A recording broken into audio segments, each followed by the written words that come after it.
Welcome to the Grow and Learn podcast, everyone. This is Arena, your host. Today we're going to be speaking about female leadership, about rites of passage, because today I have as my guest Paula Conroy, all the way from Australia. We're going to be talking about the experience of female leaders across industries. We're going to be speaking about her experience and how she currently helps people and women, specifically women, gain their rites of passage. I'm welcoming Paula Conroy. Hi, Paula. Hi, Zarina. So lovely to see you today, and I'm really excited to be on the show with you. Thanks for joining. Whereabout are you in Australia? So I'm based in this beautiful little town called Byron Bay, which is on the east coast of Australia. And Byron Bay is notorious not just for the sort of energetic experience that one has when they're here. It falls on some really powerful ley lines. But Byron Bay also has the most eastern tip of Australia. So there's a lighthouse in Byron Bay, which is a very iconic lighthouse for those that live in Australia and for many people around the world. But it's a beautiful little town that's filled with a lot of interesting, eclectic people that are all doing really cool things in the world. So I feel very fortunate to be living here today. Oh, that sounds really exciting. I once went to Portugal, Sighet.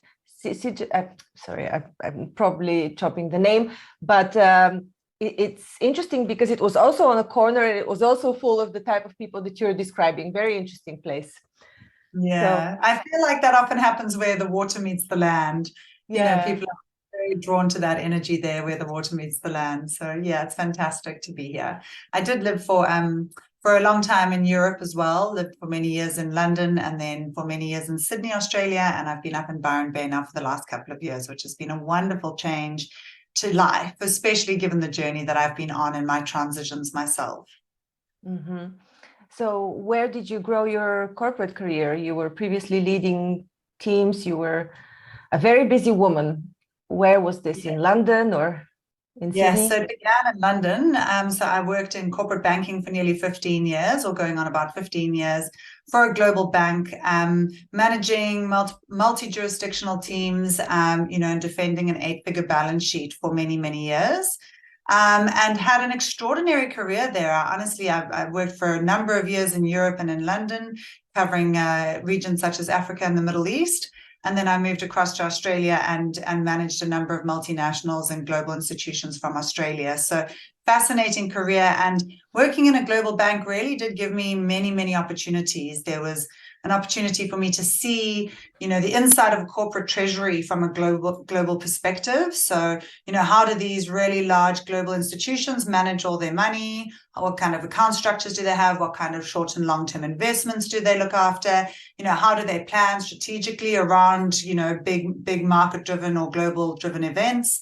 And really just a very interesting product suite that the global bank that I worked in could do that was very unique around cross-border, cross-currency pooling and cash concentration arrangements for these multinationals. So from a curiosity or from an intellectual point of view, there was many interesting facets of working in a large institution such as that.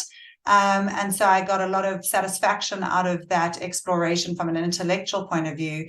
And then I also had the extraordinary opportunity to be in a position of leadership and, manage teams across Australia and across Asia, or sort of dotted line into Asia. So that gave me an extraordinary opportunity to really get a sense of what, leadership in today's world looks like, and the current culture and the current structure. This is what leadership looks like, and this is how it gets trained within those institutions.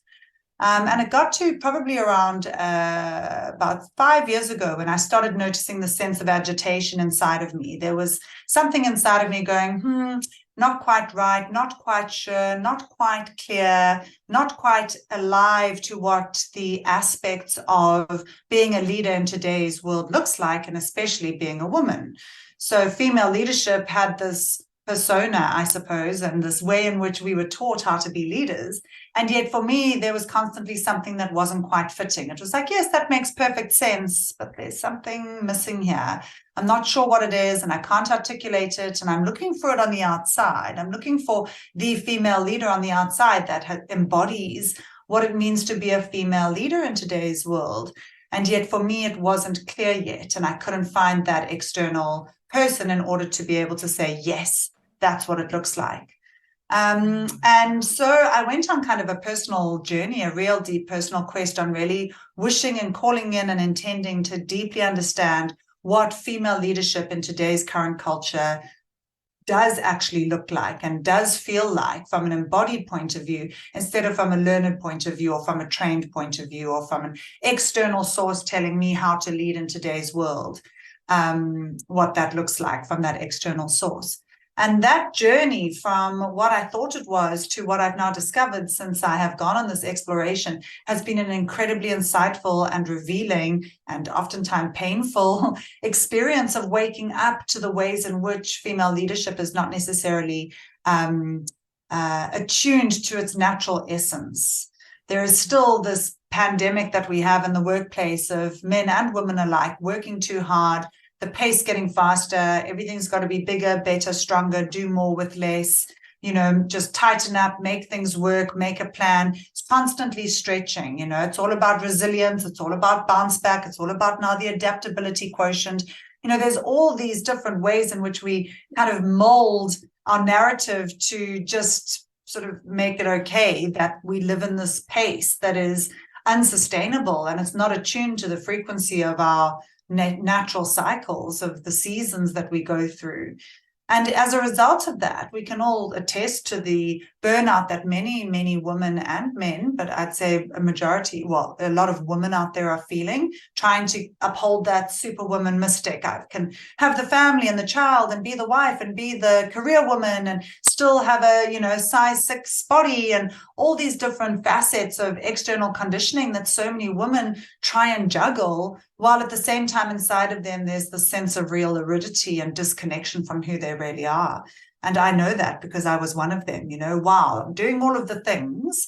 And from an external's point of view, looking at my life from the outside, it looks fabulous. It looks great. It looks, look at you doing it all. And yet inside of me, there was this little voice calling out like, this is not how it's supposed to be. You're not supposed to be working 50-hour weeks and not seeing your 2 small children. And, you're not supposed, there was this little girl inside of me waving a flag saying, this isn't how it's supposed to be. And I got to the point where I really had to heed that voice and listen deeply to it, because it was unsustainable, and the implications of those choices, even though at the time I didn't realize they were choices, I felt quite identified and entangled in the momentum that was happening in my life in so many ways. It took a long time to build the structure around me and the safety within myself to be able to dismantle, a possibly really glossy career and a possibly very long-lasting, traveling up the chain within that global institution, in favor of this internal call that was saying, we can't sustain this. If I'm going to continue on this path, there's going to be something that's going to fall over. There's going to be either family or relationship, or something's going to fall over. My health was kicking up at that stage. And, I know so many women who just share the story with me, like, wow, I felt all of that and I've known all of that and I don't know how to change. I don't know how to transition from where I am right now in my life to where I really want to be, which is living in a place of balance and harmony and internal alignment to who I want, the person that I know myself to be. And yet I can't be that person because I'm holding all these balls, I'm spinning all these plates, I'm, keeping up this identity that I have landed up in. And yes, I've created, but in many ways I've kind of landed up in it and I don't know how to transition. And so that's really where, through that experience of transitioning from that way of life now into a different way of life, into a different flow, a different cycle, allowing that cycle to permeate into my home and my family, my well-being, my nervous system defragging. There is indeed a rite of passage, a journey, a transition from one stage of life to the next that can be done really well for all men and women around the world, children as well. We do a lot of work with children and transitioning them through adolescence into young adulthood in a really healthy way. And so that exploration of what is a rite of passage, what are the components of this ancient wisdom that is inherent within these indigenous practices that have been around for millennia, that have supported children to transition or people to transition through their lives in a really healthy way, to not land up getting stuck like so many of us in today's culture are. And that's how So it's the ancient wisdom, the magic in that practice, in this process of understanding these different components of a rite of passage and learning how to work with those components in our everyday life, in our families, in our workplaces, within ourselves, in our awareness about the changes that are taking place within our lives, that we build the capacity to be able to do those transitions well. And that's really where my focus is at the moment now, and supporting people to do those transitions well. Yeah. I see. So when you were back, I have a few questions that built up throughout this conversation so far. And I was wondering whether you think that while you were still working in your corporate career, do you think the issue was mainly with female leadership, or was it generally the corporate culture that is everywhere in the world? Because it seems that it's more of the cutthroat competition and do that is more of a problem than specifically female leadership. It's just that women experience it differently because they're the child bearers. Or what? Absolutely. What do you think? 100% agree. You know, there is indeed a culture that we have collectively created as a human population in this particular work setting that has resulted in everybody suffering, not just the women. You know, men have suffered greatly at the creation of the culture that we live in. So there is this very big macro issue that we have that you know, can only really be addressed when we come down into the individual ability and capacity to actually create change from within. And that really, indeed, these structures do need to, in my view, crumble in many ways in order to create the possibility of that, you know, death, so to say, of that system to happen, in order for something to be reborn in alignment and in attunement with the type of life that all of us really wish to have. I mean, nobody will get to their deathbed and say, geez, I wish I'd worked harder. You know, I wish I'd spent time with my children. I wish I'd spent more time at work. You know, of course, we all want to be working in, you know, passion projects and in purpose-driven work, which is fantastic. And that's great. Like, yes, we should all be following that attunement to that expression of ourselves in that way. And we are also wishing at the same time, not a but, to create that in relation, in balance and harmony with the rest of the components of our lives that all mean, you know, varying degrees, but all mean a lot to us, to each and every one of us. You know, majority of the world, we can probably safely say, really value community, really value family, really value time with their children, really value their hobbies and their interests and their sports, and all of these different things that people love to varying degrees kind of gets washed away under the weight of that culture that is indeed a global phenomenon, a global pandemic. You know, so how then do we deal with this really large challenge that we have of a very like established culture that dictates, and there's a lot of momentum in that as well. It's not like suddenly momentum can just shift and drop and change direction overnight.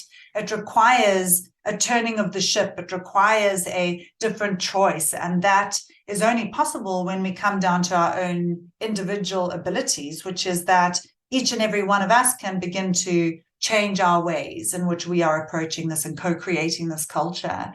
You know, and so to bring that into where it sits with the female leadership aspect and the masculine, or I'm going to actually change it from female leadership, because it's actually feminine leadership, which is what is being called for here. And that is not necessarily only a trait that is present in women. You know, men have a feminine side. Femininity or feminine sides really do relate to those natural parts of us, the emotional parts of us, and to the laws that are all around us, just like Mother Nature and Mother Earth. These are all feminine principles, but that's not just for women, that's for men as well.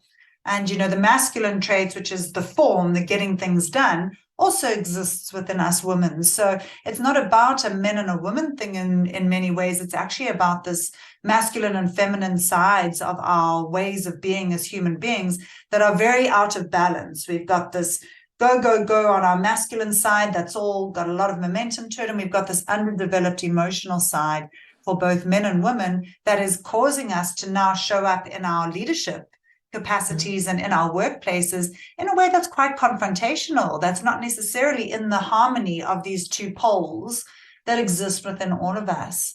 And so something that each of us can do is really seek to understand these parts of ourselves that are not necessarily working in unison, but are actually in conflict with one another. And how do we give that part of ourselves, that feminine side, more space to be heard in order to be able to shift the momentum and the course of the energy that's present in our current flow, in our culture. Talking about transitioning, because you're facilitating this transitioning process, what are some steps? Because to me, it sounds a lot like deprogramming. Like I can attest from my own experience that it took some time to deprogram from the corporate way of thinking. And even this attachment to intellectual gratification that you were talking about, because, you know, the type of work that I'm doing now is intellectual, but in a different way. It's not as complex as it used to be. It's not as big in scope. So it doesn't give me the same type of intellectual gratifications. And sometimes I catch myself still looking for it after, you know, that many years not working in this environment anymore. So to me, this is deprogramming, because you know how everybody grows in their professions. Like you can recognize a teacher or a small kids teacher or a doctor. They all have specific traits that they've embodied. How do you deprogram? How do you help people transition? What are some steps? Yeah, no, thanks for that. And yeah, I mean, the transition process, you know, involves a number of different stages in order for us to create the possibility of somebody being able to meet those parts of themselves that actually, you're using the word deprogram. I'm going to use the parts of us that actually need to die. You know, these parts of us that have been potentially our winning formula in the past, that, you know, we were celebrated for our intellectual prowess or for our ability to solve complex problems. And all of these things our ego gets quite attached to and identified with. And certainly I saw that happen in my life, my proficiency around that rather masculine side of cognizing and calculating, and being able to distill all of that down into a really sort of, in a way, transactional delivery of things at the expense of the feeling being that was within me. But this winning formula served me, and it may have served you as well. Like it actually did really well. So my ego has grown quite attached to this part of me that has actually served me. And yet this other part that's calling for my attention is calling actually for me to let go of that attachment to that part of me in order for me to serve this other part of me that is desperately trying to communicate to me how it's feeling.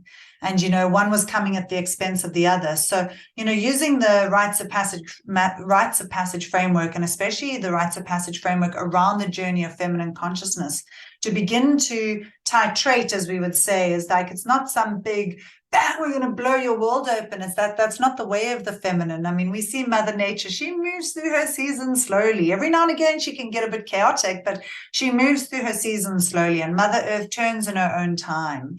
And that to, you know, come on a weekend and just have the whole world blow. Sure, there can be a big activation on a weekend, but it's really about the titration, the step-by-step of creating the structure around the individual through these ancient practices, such as sitting in circle and telling our stories amongst women, which is an ancient practice that sounds so familiar, but the circle practice that can be created with intentional listening, where we're not there to rescue one another, we're not there to solve one another's problems. We give each other full respect and full sovereignty to know that you've got this, Zarina, you've got your story. I'm here to lovingly listen and receive the gift of you telling me your story. And through that journey of you telling me your story, I get the chance to reflectively learn and grow within my own. Find that sense of commonality between us as women, as human beings on the planet, potentially as mothers, as I know you have a beautiful 5-year-old boy.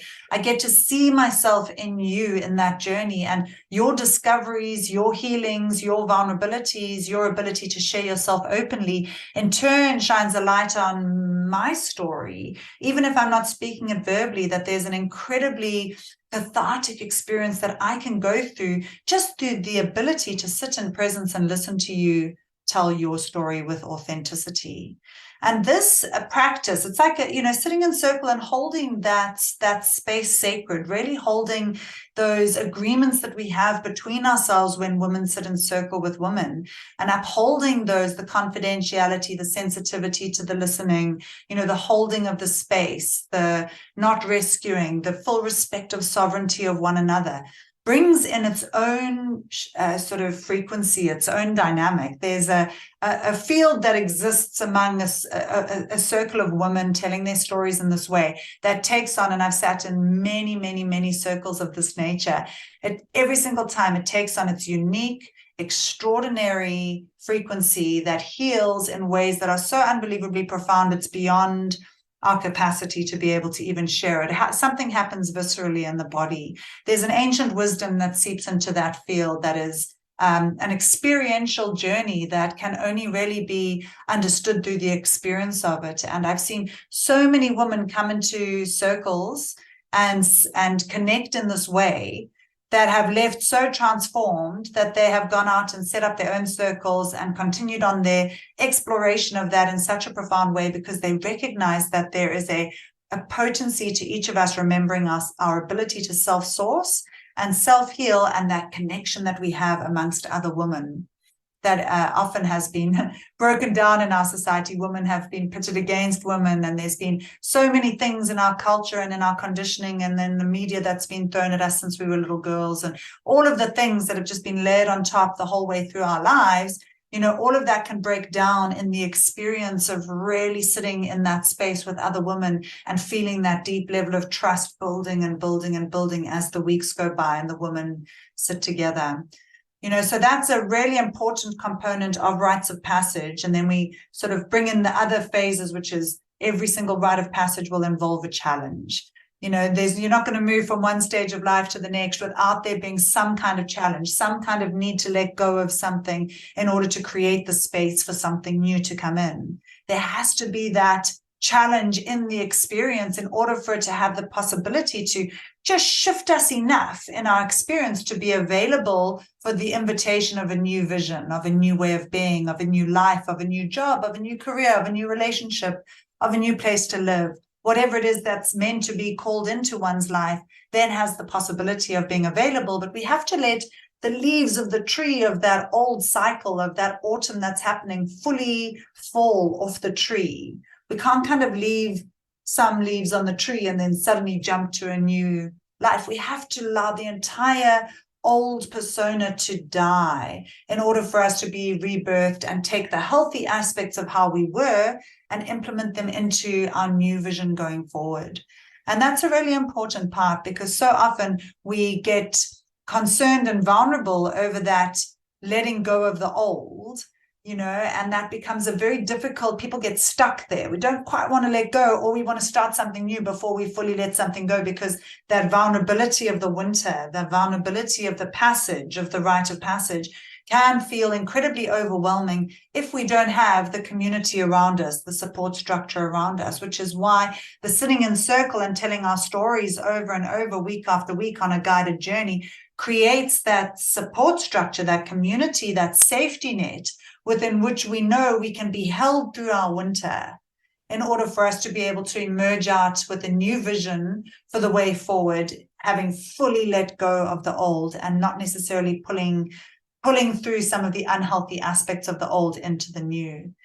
And so I hope that this is sounding clear around how this gets created, because ultimately each and every person's transformation is specifically, uniquely theirs. They've got a unique set of circumstances and a unique set of conditions that they're working with. And so nobody can walk through that journey for anybody else. Nobody can do that for anybody else.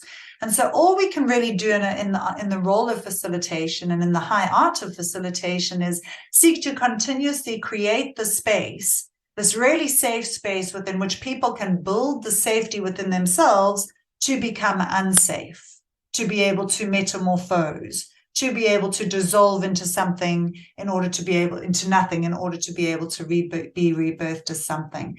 A facilitator can't do that for the person. All that we can do really in these processes and practices is create integral space within which people feel that they have got the safety and they've built the capacity in that circle environment to transition through something that they need to and pass from one stage of life into the next. Mm-hmm. So are these circles women's circles or female circles? Are men also welcome to the circle? Yeah, no, these are women's circles specifically. So for this time that I'm in at the moment, my focus is very much around the women, because and don't get me wrong, there are a lot of men who are very alive to this as a concept within them. But and there will be something that will come down the line in relation to the men. But for me at the moment, my personal journey and the connection that I have with so many women, I meet so many women just like you, just like me, who've gone through these careers and have felt some kind of misalignment, known that they've needed to make a change, are still plagued with voices of fear, uncertainty, doubt, self-worth issues, not thinking they're good enough, feeling like they're stuck, something standing in their way. And for me right now, I'm like, wow, we need women to be coming into a healthy form of feminine leadership, not an unhealthy form of feminine leadership where they're either stuck in a dynamic of anger and resentment, or they're stuck in a role of acquiescing to the culture and not necessarily taking up their full, place within it all. So there's so many women that are kind of still stuck, that are ready to go, that are really fully ready to go, that just need support in this ultimate next breaking apart of the things that need to die in order to be able to allow for the space for the new birth to happen. There's a ripeness at the moment amongst the women, and certainly a lot of the women that I've worked with so far, and a lot of the women that I know, are very much ready for this type of transition from one stage of life to the next. So my focus with the frequency circles is very much on women, and I do all of that online so that it's accessible to people around the world. And then I do work with men as well. I mean, I work within a leadership training capacity with the Rites of Passage Institute, where we run Rites of Passage programs for both men and women. And we do that together. But in terms of the frequency circles, which are online, all of that specifically only for women at this stage. Yeah.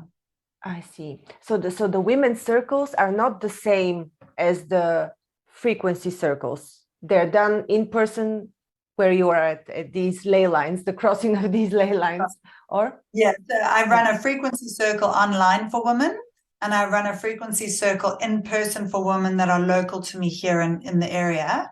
And then I run leadership training retreats with the Rites of Passage Institute locally here in Australia, in Byron Bay, which is for men and women. So that's more of an experiential weekend from a Friday to a Sunday, where we go through the Rites of Passage framework, and it is a very embodied experience around that training.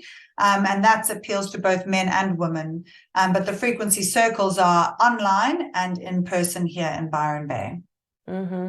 Tell us a bit more about the frequency circles. Where can people sign up? How do they go? Is it like a subscription where they regularly join, or do they join one time?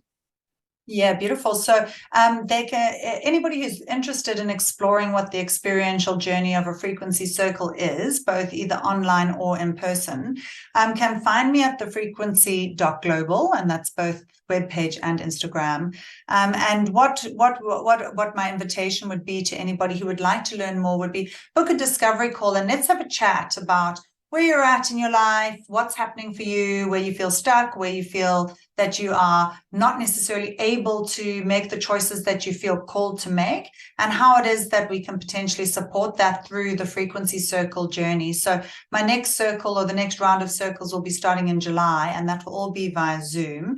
And I have a maximum capacity of 8 women per circle, because I like to keep the intimacy and the integrity of the women that are journeying together for the 10 weeks really, really close, because over that 10 weeks, like I was saying earlier, there's a unique expression of the energetic field that forms between the women. And it's extraordinary how week after week we see similar themes emerging from all the different women at the same time. It's like somehow the morphic field connects these women over long distances. I mean, it's all done via Zoom, and people are in many different countries. So, it's an extraordinary experience to witness, and that diversity that we get from being able to be accessible to international people creates an incredibly unique perspective on our ability to connect as women, really deeply connect as women in that environment.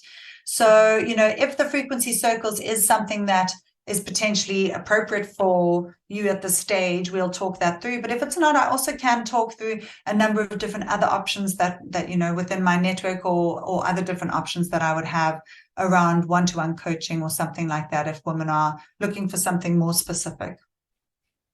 Okay, great. So when you mentioned earlier that some women open their own circles after they've attended yours. Do you provide specific trainings for these women for the circles, or do they just naturally learn it after they participate in your circle?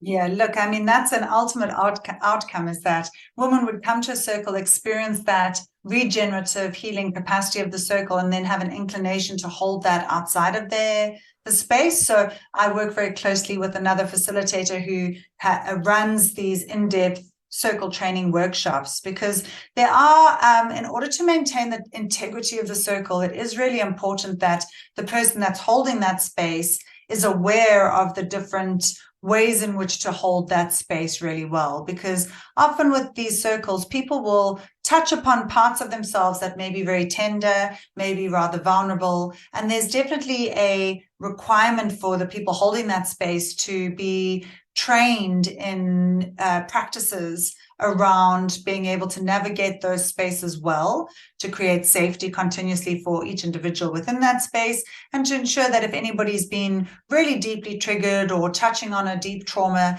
that they can indeed be facilitated and navigated through that process well, without landing up in a situation where they have, you know, tipped into too much of a trigger. So, you know, myself personally, I'm trauma-informed certified, so that I can navigate my way through those conversations well. And I've done obviously multiple different trainings around holding space within circles. So the invitation then for the woman at the end is to go on a circle training experience. The woman that I work with really closely, she runs a business called Wonder, and she does, you know, 2 in-person training days as well as online training around supporting people to really understand the different parts of what it means to hold a circle, and what the requirement is from the space holder, what's the responsibility from the space holder, and how to set that up well. Because ultimately, you know, in today's world, Zarina, we don't have many people who have got access or resources to be able to continuously be going to a counselor or going to a psychologist, or, you know, we have this mental health pandemic that's happening in our world that's standing in the way of strong leadership. You know, we've got a whole lot of traumatized people who are leading the world, and we can see what's happening with as a result of that. So, you know, we need to get to a stage where people are turning towards these parts of themselves that are standing in the way of them being fully healed and whole in the moment, to have a clear vision. Instead, we're so much in our trauma that we're always in this reactive state, and our nervous systems are not attuned to a place of easeful balance and harmony for us to be able to make really clear choices from the right parts of our brains. Instead, most of the time we're in fight or flight response, amygdala hijack. We are not necessarily operating from the most healed, whole part of ourselves. But people, you know, majority of the world don't have the resources to just be investing in, you know, professional help around these things. And this really is where it comes back with Rites of Passage all the time to the number one core value, which is the value of community, and how we build integral communities again. How do we build this practice of being able to sit with one another and not be talking over one another, and not be trying to one-upmanship on one another, and rather be able to get to a stage where our listening and our way of relating to one another has shifted to this way of creating the space for people to hear themselves speak. Often very much we're trying so much to talk because we haven't even heard ourselves speak, because we don't even know what's actually going on for ourselves. We haven't had a chance to fully digest all these things that are sitting on our chests.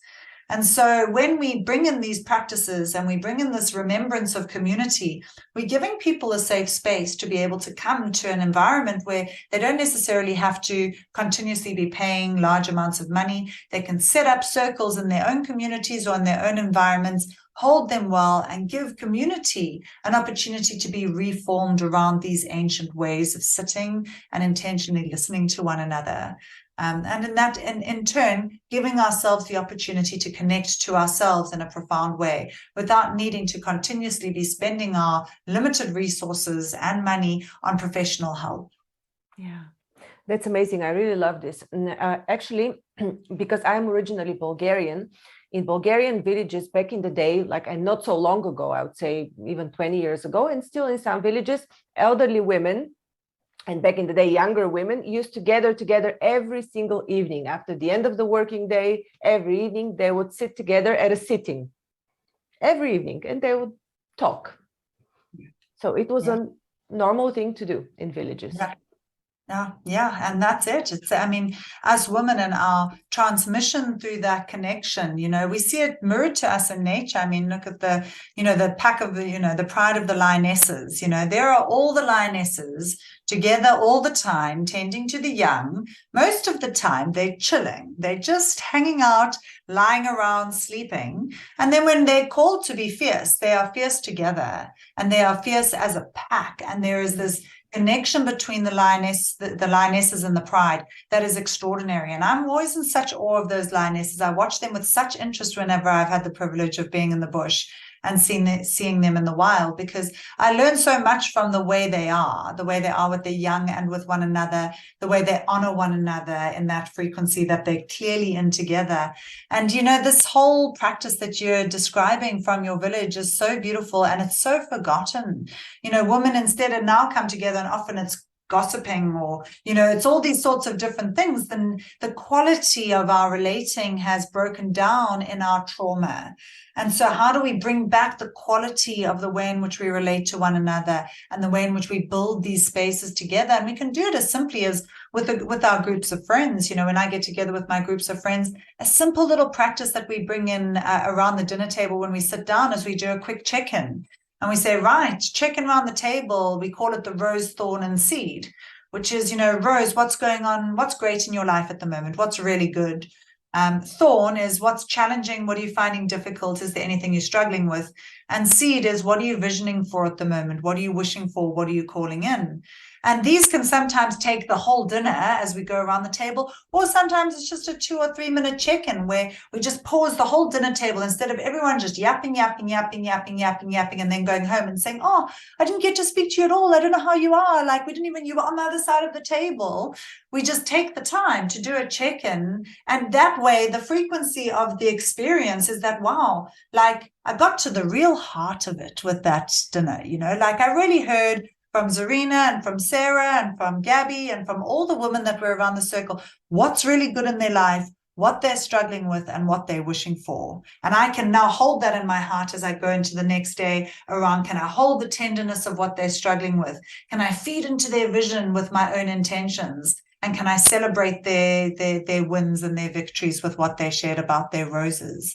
And it's just these subtle changes of the way in which we can be with one another in community that creates this possibility, this capacity, this potential for healthy relating amongst women, and healthy relating, therefore, amongst women and their partners, women and their children, women in their workplaces, and so the pride can kind of find her tendrils out into community and bring back that health. But it starts first with us, individually, and then it starts with our little communities around us. And so as we do each of those steps of the process, as we participate in that expansion of our own awareness of how we relate, we in turn are giving ourselves more and more opportunities to invite in the magic that is the sisterhood, the magic that is the sisterhood, remembering the sisterhood connecting to intuitive capacities, the sisterhood remembering how to be in healthy relationship with self and with other women.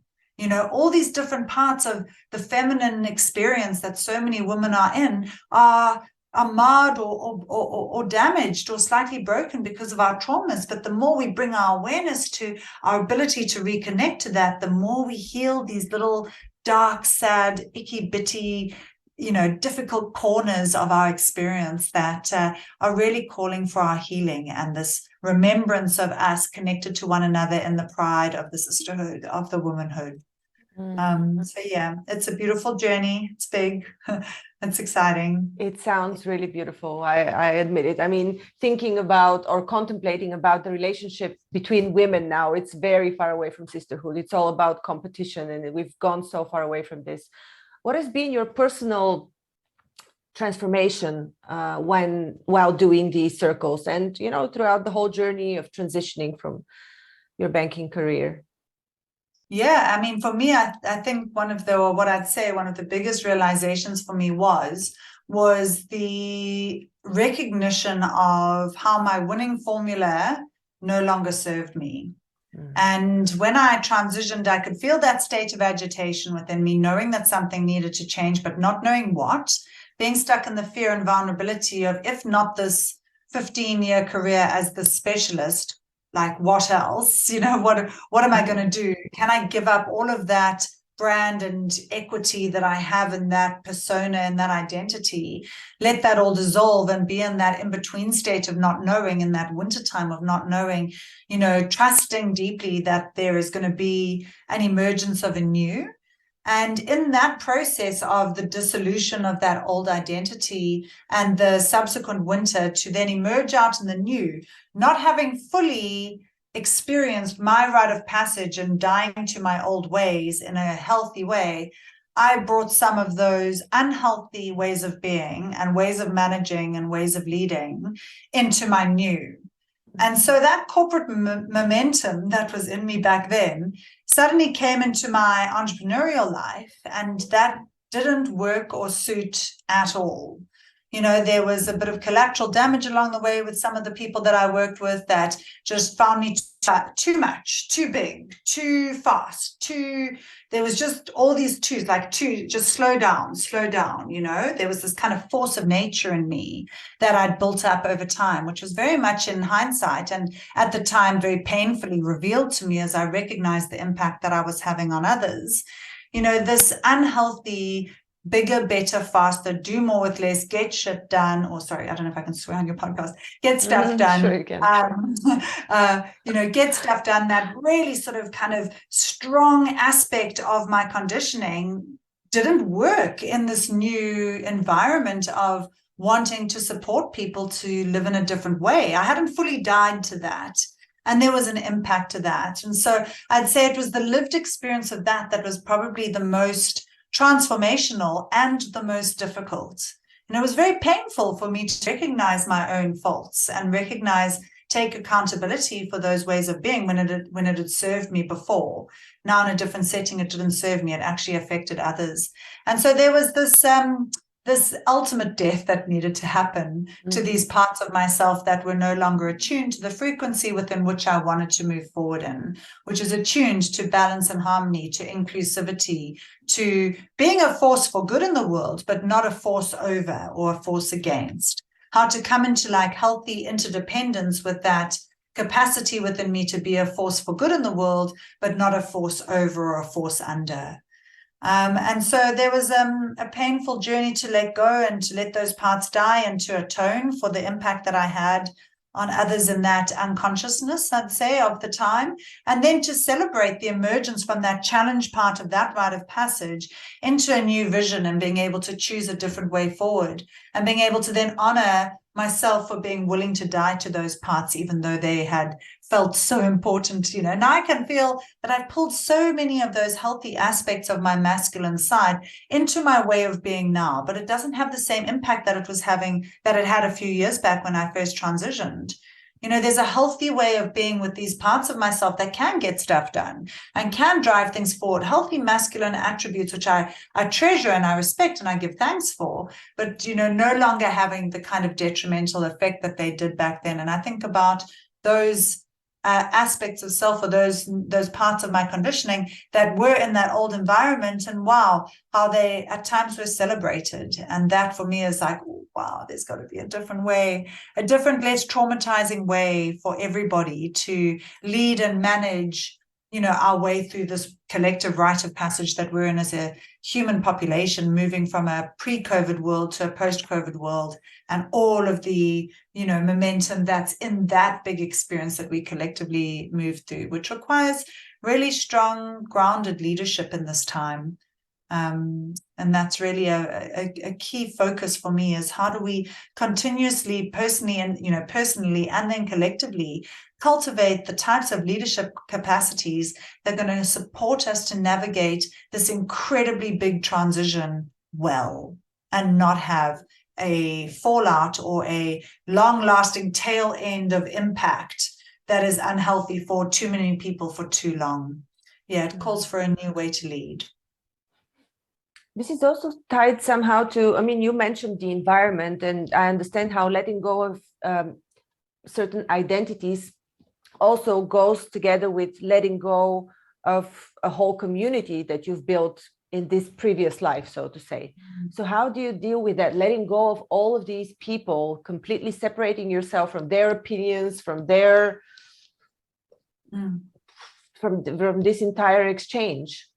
Yeah, and you're touching on such an important aspect now, because there's a lot of grief there. There's a lot of grief and sadness in that. And, a large part of the resistance to moving away was that, wow, I've spent so long with all of these people who are my friends, and they mean a lot to me, and they, and my choices are going to be difficult for them to be with in many ways.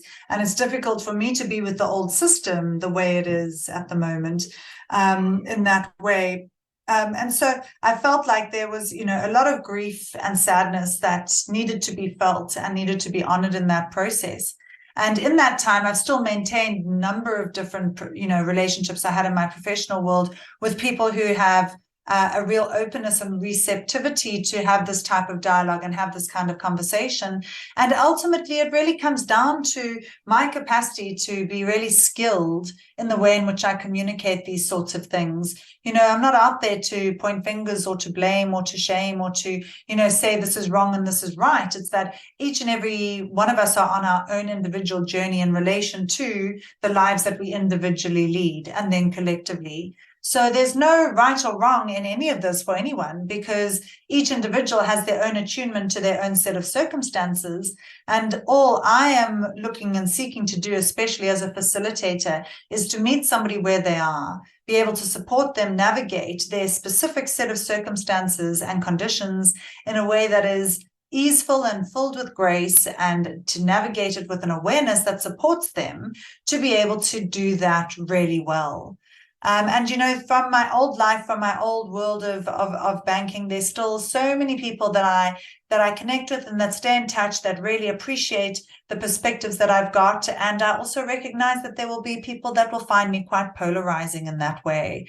And that's just part and parcel of the process. All I can keep seeking to do is to create a healthy relating field for them to connect still with me, because regardless of beliefs and dogma, there's always a personal connection with each individual, which trumps, the word love will always trump over beliefs and dogma and all that sort of thing. So, yeah, look, it touches on the difficult part of our rite of passage, which is when there's, when there is sadness and grief, and how that needs to be experienced, and that ability and willingness to turn towards the choices that we need to make in order to transition through these stages well. And that inevitably will involve facing our fears, grieving for what we've seemingly lost, feeling that level of sadness, being able to really go into that feeling state to be able to digest that and allow for a new way of being with these people to emerge. And yeah, look, it does take, for me, it's certainly taking a lot of courage to continuously step out in this way, because obviously everybody from my old life remembers me in a certain way, and then there's this big transition that's happened, and now I'm stepping out in a new way, and there's a vulnerability certainly for me in that process around, hey, can I step out in full authenticity, full unapologetic authenticity, and be open to receiving potentially some, confusion or negative feedback in some way, shape, or form from those that I used to know. And at the same time, recognize that not everybody is going to be attuned to this way of thought. Some people are going to be very attuned to other ways of thought. So just being open to whatever's happening is the key, and being willing to feel the feelings, feel the grief, feel the sadness. Wow, Paula, thank you so much for letting us experience sisterhood for this past almost an hour. Thank you so much. I resonate with a lot of the things you said, actually all of the things you said. I've gone through the same experience, the same rites of passage. It's taken me long to reach these conclusions, and thank you so much for wrapping them up and bringing them to us. Once again, where can people find you if they want to join your energy circles, frequency circles? Yeah, beautiful. Thanks. So they can look me up on www.thefrequency.global. And there's a button there to connect with a discovery call that we can have a catch up and see just where you're at, what might be happening for you, what might be the most appropriate next steps. And yeah, I'm available to speak to anybody in any time zone because my circles do stretch across the different time zones to accommodate people around the world. So it would be wonderful to hear from anybody who'd like to chat further. Thank you so much. It's been a real pleasure. And Beautiful. wishing you all the best with the developing of the circles and spreading this light. Oh, thank you so much. And thank you so much for having me on your show today. And thank you for all the hard work that you do to bring these important messages to your listeners. I really appreciate a woman doing extraordinary work such as you. Thank you so much. Thank you. Thank you for listening to Grow and Learn. We hope that you found our podcast informative, engaging, and inspiring. Our mission is to help you keep growing and learning, and we hope that our conversations and insights have provided you with practical advice and useful perspectives. If you're looking for personalized support and guidance to help you achieve your personal or professional growth objectives, I offer a range of services to help. As a trusted management partner and mentor, I work with businesses in the process of transformation, looking for new streams of business, as well as M&A. With an extensive professional network of experts and mentors, I can bring on board the right person or team based on the specific needs of the company I'm working with. To learn more about the services I offer and how I can help you achieve your goals, visit my website at growandlearn.org. You can also reach out to me via email or social media. I'd love to hear from you.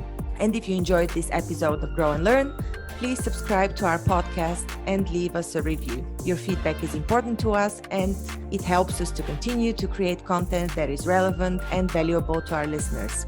Thanks again for listening, and we look forward to sharing more insights and perspectives with you in the future.